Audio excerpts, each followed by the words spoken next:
All right, continuing with our digital declutter challenge, specifically Google Drive this week. So far, you should have major folders, and then now you should have put all of your files into folders. So the next small step we can take to completely declutter and reorganize our Google Drive is that we are going to delete. Now, this is the most therapeutic step and the fastest step. So let's dive into the video.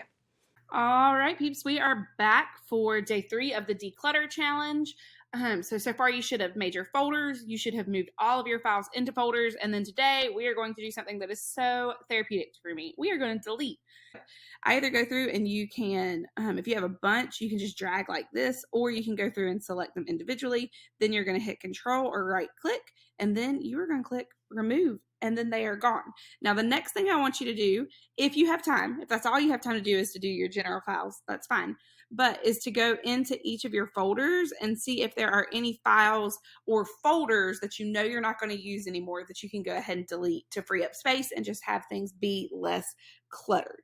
And that is it for today. It was super short, sweet, and to the point.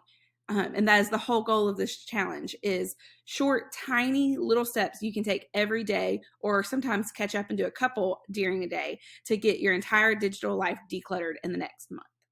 If you want to keep up with the Digital Declutter Challenge, please make sure that you subscribe to my channel. I also release videos every Tuesday that are called 2-minute tips. 2 minutes to simplify and organize different parts of your life. If you're not quite ready for us to be done yet, that's awesome. There are lots of other ways that we can connect. Those are on the screen now, and they are also linked below.